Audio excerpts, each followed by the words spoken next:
ಇನ್ನು ಬಸವಣ್ಣನವರ ಬಗ್ಗೆ ಶಾಸಕ ಯತ್ನಾಳ್ ವಿವಾದಾತ್ಮಕ ಹೇಳಿಕೆಯನ್ನ ಕೊಟ್ಟಿದ್ದಾರೆ. ಮಂಡ್ಯದಲ್ಲಿ ಕೃಷಿ ಇಲಾಖೆ ಸಚಿವ ಎನ್ ಚಲುವರಾಯಸ್ವಾಮಿ ಗರಂ ಆಗಿದ್ದಾರೆ. ಬಸವಣ್ಣನ ಬಗ್ಗೆ ಯತ್ನಾಳ್ ಮಾತಿಗೆ ಗರಂ ಆಗಿದ್ದಾರೆ ಚಲುವರಾಯಸ್ವಾಮಿ. ಯತ್ನಾಳ್ ಮಾತಿನ ಪ್ರಕಾರ ಬಸವಣ್ಣ ಹೇಳಿ ಅಂತ ಅರ್ಥನ. ಮಂಡ್ಯದಲ್ಲಿ ಕೃಷಿ ಸಚಿವ ಎನ್ ಚಲುವರಾಯಸ್ವಾಮಿ ಗರಂ ಆಗಿದ್ದಾರೆ.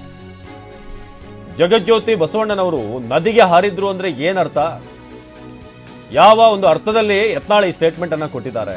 ಬಸವಣ್ಣ ಇಡೀ ವಿಶ್ವಕ್ಕೆ ಸಂದೇಶ ಸಾರಿದಂತ ಮಹನೀಯರು, ಆ ಮಹನೀಯರ ಬಗ್ಗೆ ಲಘುವಾಗಿ ಮಾತನಾಡಿರೋದು ತಪ್ಪು ಅಂತ ಕೃಷಿ ಸಚಿವ ಚಲುವರಾಯಸ್ವಾಮಿ ವಾಪಸ್ ಅವರಿಗೆ ಉತ್ತರ ಕೊಟ್ಟಿದ್ದಾರೆ ಅಥವಾ ವಾಗ್ದಾಳಿ ನಡೆಸಿದ್ದಾರೆ.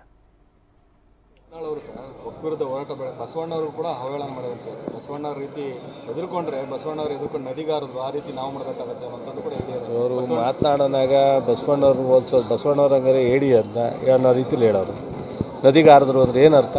ಬಸವಣ್ಣವರು ಸಂದೇಶವನ್ನು ಸಾರದಂಥ ಸಾವಿರಾರು ವರ್ಷದ ಈ ಭೂಮಿನಲ್ಲಿ ಅವರಂಥ ಅತ್ಯಂತ ಎಲ್ಲರೂ ನಾವು ಪೂಜ್ಯ ಮನೋಭಾವದಿಂದ ಪೂಜಿಸ್ತೀವಿ. ಬಸವಣ್ಣವ್ರ ಬಗ್ಗೆ ಹಂಗೆಲ್ಲ ಲಘುವಾಗಿ ಅವ್ರು ಮಾತನಾಡೋದು ತಪ್ಪು. ಬಸವಣ್ಣವರು ಒಂದು ಸಂದೇಶವನ್ನು ಕೊಟ್ಟಿದ್ದಾರೆ. ಇವತ್ತಿಗೂ ಸಹ ಅದು ಸಂದೇಶ ನಮ್ಮೆಲ್ಲರಿಗೂ ಒಂದು ಸಂಘಟಿತ ಪ್ರತಿಯೊಬ್ಬರಿಗೂ ಸ್ವಾಭಿಮಾನದ ಸಂಕೇತ. ಆಮೇಲೆ ಎಲ್ಲ ಸಮಾಜವನ್ನು ಒಗ್ಗಟ್ಟು ಮಾಡ್ತಕ್ಕಂಥ ಸಂದೇಶವನ್ನು ಕೊಟ್ಟಿದ್ದಾರೆ. ಅದರಿಂದ ಅವ್ರು ಏನಾದರೂ ಬಸವಣ್ಣವ್ರ ಬಗ್ಗೆ ಮಾತಾಡಲಿ, ಬಸವಣ್ಣವ್ರ ಬಗ್ಗೆ ಗೌರವ ಕಡಿಮೆ ಆಗಲ್ಲ. ಯತ್ನಾಳ್ ಅವರು ಸಹ ವಿರುದ್ಧ ಹೋರಾಟ ಬೇಡ, ಬಸವಣ್ಣವರು ಕೂಡ ಅವಹೇಳನ ಮಾಡಿದ್ರು ಸರ್.